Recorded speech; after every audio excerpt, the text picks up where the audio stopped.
So how to say it? Yeah!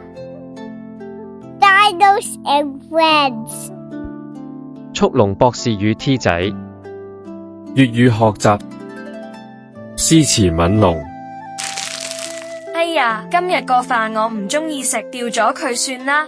T 仔，咁樣唔得㗎，你知唔知呢碗飯嚟得唔容易，每一粒米都係農夫辛辛苦苦種出嚟嘅。咦，農夫種米真係咁辛苦？當然啦，不如我用一首有關耕種稻米嘅唐詩嚟同你解釋下，聽完你就明白㗎啦。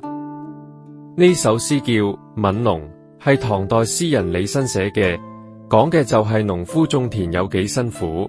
我讀一次俾你聽啦。《憫農》唐朝李紳。鋤禾日當午，汗滴禾下土。誰知盤中飧，粒粒皆辛苦。咦，博士你又話呢首詩係講農夫耕種嘅，點解我聽唔明嘅呢？呢首詩內容係提醒我哋，每一碗飯背後有好多農夫嘅辛勤付出，每一粒米都嚟之不易。依家我逐句解釋下，等你明白佢嘅意思啦。好啦，我好想知啊。第一句，鋤禾日當午。鋤禾意思係指農夫耕種時為禾苗鋤草翻土，日當午即係中午太陽最猛烈最熱嘅時間。農夫喺太陽最曬嘅時候喺田入面耕作，真係好熱好攰㗎。中午咁熱嘅時候，仲要喺田入面做嘢，咪會好辛苦咯。係啊，夏天嘅時候，太陽又大又熱，曬到成個人都紅晒，皮膚又痛。但禾苗需要照顧，農夫就算再辛苦都要繼續工作。第二句，汗滴禾下土。農夫彎住腰不停咁工作，天氣又熱，所以佢哋都會流好多汗。汗滴禾下土指嘅就係佢哋嘅汗水一滴一滴咁跌落喺禾苗下面嘅泥土上，可以話所有禾苗都係佢哋辛勤嘅結晶啊！哇！汗多到一滴一滴咁跌落嚟，一定係好辛苦。冇錯，我哋食嘅稻米就係農夫用辛勞嘅汗水換返嚟，所以係好難得㗎。第三句，誰知盤中飧。飧嘅意思係煮熟嘅飯菜。誰知盤中飧，呢句係詩人提問嘅上半句，係想問有邊個知道我哋碗盤入面嘅飯菜？知道我哋碗盤入面嘅飯菜，然後呢？呢句要同詩人提問嘅下半句，即係詩入面嘅第四句一齊睇先係完整嘅問題。第四句，粒粒皆辛苦。粒粒指嘅係每一粒，強調數量同佢嘅珍貴，皆指全部，所以粒粒皆辛苦嘅意思係每一粒都係好辛苦得嚟。又熱又曬，仲出咁多汗，我都覺得農夫好辛苦啊。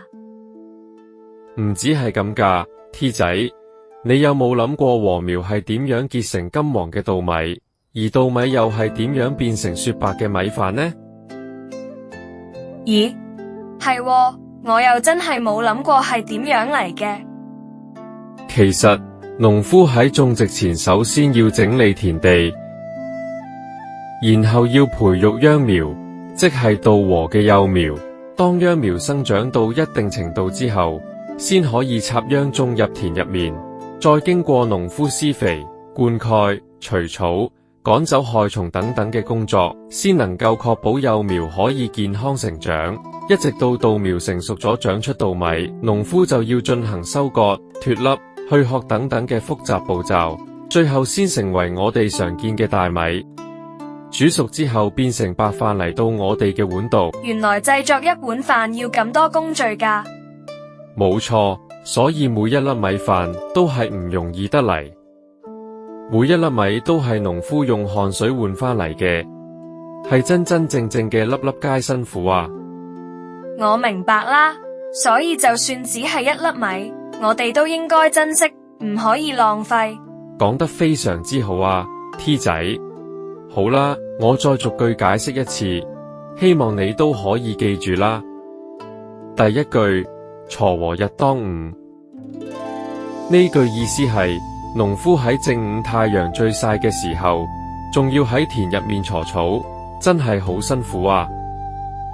第二句，汗滴禾下土，農夫不停咁工作，汗水滴落喺禾苗下面嘅泥土，全部都係佢哋辛勤嘅付出。第三句，誰知盤中餐，詩人提醒我哋要諗下，我哋碗飯係經過幾多努力先得出嚟嘅呢？第四句，粒粒皆辛苦，每一粒米都係農夫用汗水辛苦換翻嚟嘅，所以我哋千祈唔好浪費啊！依家我哋一齊讀《憫農》，小朋友大聲一齊跟住讀啦！鋤禾日當午，汗滴禾下土，誰知盤中餐，粒粒皆辛苦。鋤禾日當午，汗滴禾下土，誰知盤中餐，粒粒皆辛苦。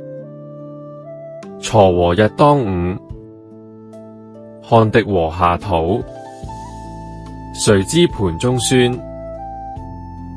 粒粒皆辛苦。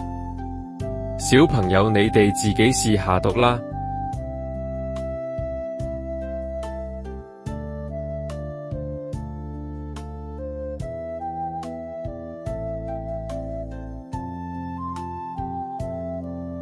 好啦，小朋友，最後我哋一齊讀多次啦。鋤禾日當午，汗滴禾下土，誰知盤中餐，粒粒皆辛苦。小朋友，記住憫農嘅意思，每一粒米都係農夫用辛苦嘅汗水換翻嚟嘅，我哋一定要珍惜食物啊！好啦，今日嘅學習就到呢度，我哋下次再見啦，拜拜。Dinos and friends, let's all play. Dinos and friends learn every day. Dinos and friends come along, sing and dance to our dino song. Dinos and friends, let's all play. Dinos and friends learn every day.